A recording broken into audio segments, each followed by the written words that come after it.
और सुमन को लेकर भाग गया है।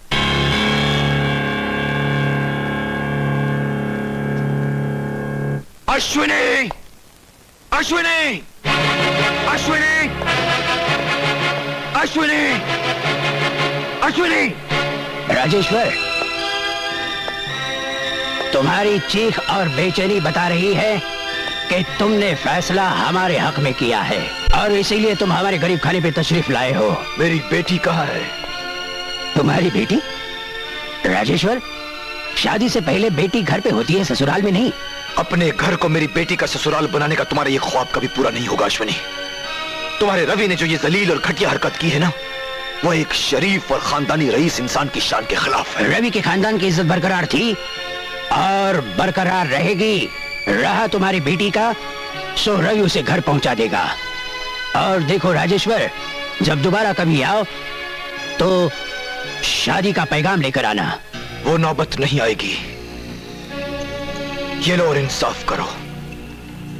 इसमें 6 गोलियां हैं। मैं अपने जुर्म गिनवाता हूं और तुम हर जुर्म पर एक गोली चलाओ।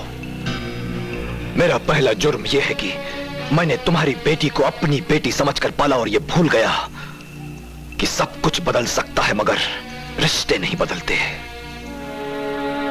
राजेश्वर, सुमन को इस लम्हे पर हमारी बेटी कहकर आज से बरसों पहले की हुई नेकी पर धब्बा मत लगाओ।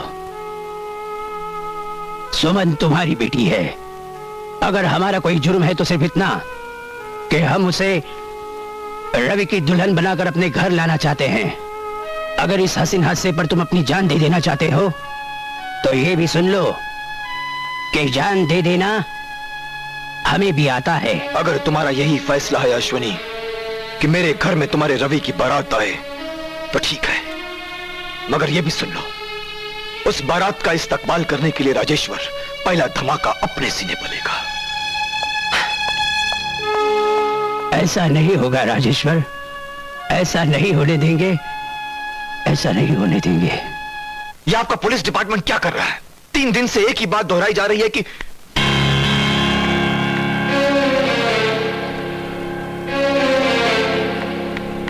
सुमन, कहां गई थी तुम रवि के साथ? मैं पूछता हूं, कहां गई थी तुम रवि के साथ? जवाब दो मेरी बात का। आपकी बात का मेरे पास एक ही जवाब है कि आप मुझसे प्यार नहीं करते। प्यार के नाम पर धोखा देते रहे हैं मुझे। सुमन, ये क्या कह रही हो तुम? मैं ठीक ही कह रही हूँ आपा जान, वरना ये मुझे धोखे से अंकल के पास नहीं भेजते। हाँ, मैंने तुम्हें धोखे से इस शहर से दूर भेजा, वो सिर्फ इसलिए कि तुम अभी नादान हो।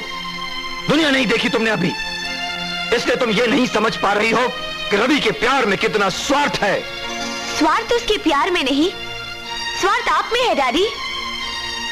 न जाने आपके दिल में उसके लिए इतनी नफरत क्यों है। काश आपने उसे मेरी नजर से देखा होता, लेकिन आपको अपनी बेटी की खुशियों से ज्यादा अपना स्टेटस प्यारा है। हाँ हाँ, मुझे अपना स्टेटस प्यारा है, अपना रुतबा प्यारा है। मैं जिस लड़के से तुम्हारा मुकद्दर जोड़ूंगा उसे मैं तुम्हारी नहीं अपनी नजरों से देखूंगा और परखूंगा। और फिर आज तुम उस अश्विनी कुमार की वकालत कर रही हो जिसके पार्टी में आने से तुम्हारा दम घुटता था। वो मेरी भूल थी जो उसकी मोहब्बत को न पहचान सकी। ये अचानक तुम इतनी समझदार कैसी हो गई हो? सिर्फ इसलिए कि रवि ने तुम्हें शीशे में उतार लिया है? रवि ने मुझे शीशे में नहीं उतारा, बल्कि मैंने खुद उसकी खूबियां देखकर उसे अपनाने का फैसला कर लिया है। तुम्हारी उम्र इतना बड़ा फैसला करने के लिए बहुत कम है। और ये मत भूलो कि सोसाइटी में तुम्हारे बाप का एक नाम है, एक मुकाम है, और सोसाइटी में तुम मेरे नाम से पहचानी जाती हो। शादी के बाद मैं आपके नाम से नहीं, रवि के नाम से पहचानी जाऊंगी। मिसेस रवि सक्सेना।